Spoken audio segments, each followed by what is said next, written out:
welcome to another GBKM special broadcast with me, your host, Remain Redmond. As I'm saying, today we're in unprecedented times, and with unprecedented times brings unprecedented reactions, right? But of course, during all this, there are still issues, which were left before COVID and still needs to be addressed. Today, we're here to address one of those timely issues, and it's of course parental alienation. Parental alienation affects children all throughout the world, and here in Canada it's no different. Parental alienation is something which affects how children grow, are nurtured, and how they assimilate to being productive adults in society. Today, of course, I'm being joined in studios over the phone by one Miss Lovely Frances Bradshaw, Senior Advisor to the Mayor of Brampton, as we break down this topical issue. Of course, today, April 25th, is being celebrated as Parental Alienation Awareness Day. So, Frances, thank you so much for tuning in, and thank you so much for joining me on this special broadcast. How are you doing? I am great. Today was, as you recognize, Parental Alienation Awareness Day, and at the City of Brampton, we actually were going to be having a flag raising, but with all of our parks closed, we've moved the campaign over to a digital format. So we really appreciate you guys giving us this time. I work in the mayor's office as a senior advisor, but I also am a strong advocate within the community against parental alienation, and supporting a campaign got started through a woman in our city named Chef Nessa Brown. So no relation to the mayor, but yes, just as hard of a worker. Absolutely, and we must commend the City of Brampton also for joining initiatives like this. I know the mayor is one who is really fanatical about really changing a lot of the ills that are in a society, and him joining a campaign like this, the city joining a campaign like this, and of course yourself, Frances, who has been such a vocal person in our community, especially in this great city of Brampton. But of course, Frances, parental alienation, those are two power-packed words. So I want you to just break down that concept for us, and then we'll dive into what the whole issue entails. Yeah, parental alienation, and I think when this first started coming up, it was originally sort of framed by a lot of people as a men's rights issue. And what we've started to see is a significant amount of men and women both affected. Parental alienation is a process that often happens either during separation and after divorce. And, divorce isn't easy on anybody. And most parents, despite a lot of the distress, they want to try and smooth the way for their kids. But, sometimes with as many intense feelings that come with separation, one parent either consciously or even unconsciously encourages the child to unjustly reject the other parent. And so that's what we talk about when we talk about parental alienation. Sometimes it can be intentional, sometimes it is unintentional, but unfortunately the biggest issue that we face is the impact it has on the child. It can have really adverse psychological effects on the child. It affects mental health and wellness, their educational attainment. So it has long-standing impact on the child, on the parents, on siblings, step-siblings. So it runs very deep.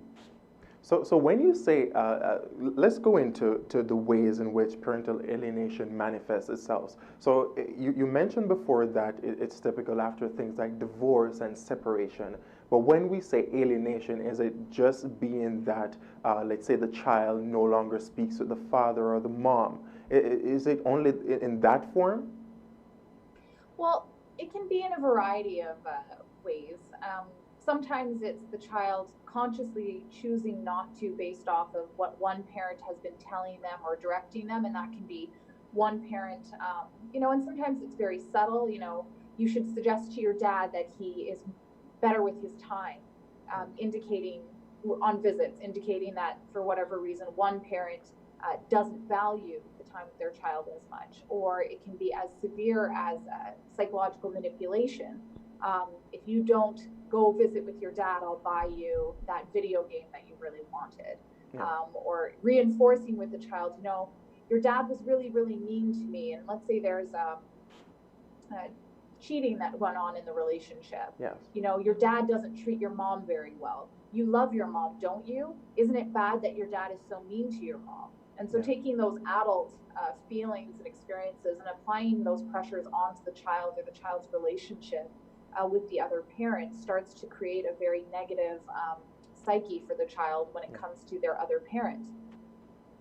Absolutely. So in regards to the effect that you spoke of earlier, because obviously if children are being influenced in that way, so as to have that, as you said, a negative reaction to, let's say, a parent, what are some of the impacts that has on them personally? I mean, mental and just really being children that they should be. Yeah, I think when one parent starts to create a narrative, the other parent doesn't love the child enough, and that's why they might not be able to do visits, or maybe creating a situation where it's very difficult for the other parent to actually have visiting time, saying, well, I'm not going to meet you there, and it has to be on my terms. Or, you have some parents who have said, well, you can only see the child at my home under certain conditions, when prior to that, they were equal in their parenting rights and decision making.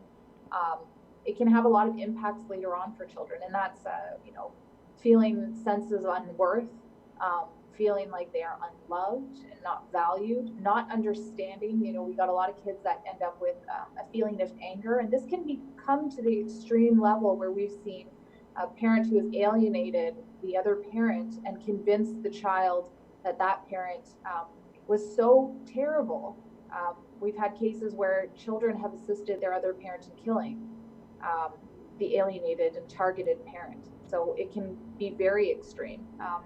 And really the psychological impact. And I think right now in our society, we've started to take a much closer look at mental health and mental well-being and wellness. And those feelings that children experience going through a very negative divorce, where children are used as pawns or currency. And that can be, part of that, I think, is how our child system works when it comes to separation. Kids are looked at as property that has to be either shared or divided, and a monetary value is also placed on who has ownership. And let's not forget, but let's not forget, children are also being used as like a prize in the divorce. You get to see the child if you give me the penthouse. You get to see the child if you settle for $2 million in the divorce. Yeah, a negotiation piece for one parent to get a bigger cut of the pie.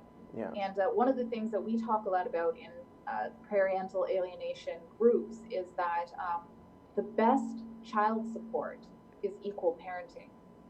I think the stats show, money, and we talk a lot about that. Money doesn't matter, right? And the money is not the most important thing. It's the time and the love that we put on that. And I think, unfortunately, when we go to family courts, I think the impact of having lawyers involved in this process whose goal is to fight for what their client wants, not what is in the best interest of the child. I think we've lost the interest of the child being placed first. And that has really severely contributed to a lot of negative outcomes. I personally, and a lot of the people that I work with, agree that parenting should be presumed 50-50 during separation, unless we're having documented instances of violence or abuse. And even then, education is a very important part for that. One of the challenges that I have seen quite a bit, and I've witnessed this in the family court system, is allegations are very easily made in the family court system that are never run through the criminal justice system. So one parent will accuse the other parent of abuse or neglect. I've seen cases where one parent accused the other parent of not feeding the child and being neglectful. Now, in any other situation, that would be a criminal offense, and that would be looked at through a policing lens. But instead, they look at it as a disagreement between parents, and it's used as a tool to try and manipulate the system. And so we see that quite often. Absolutely, but in regards to some parents too, and I'm just going to go on this side for a while. In regards to some parents, because a lot of parents, especially, let's say, first-time parents, don't have the experience of, let's say, raising a child. right? Yeah. So when it comes to parenting, some persons on the outside would be like, well, they're not the best parents. But so what are some of the support systems in place then, right, for parents who are they're not sure how to go about this parenting thing?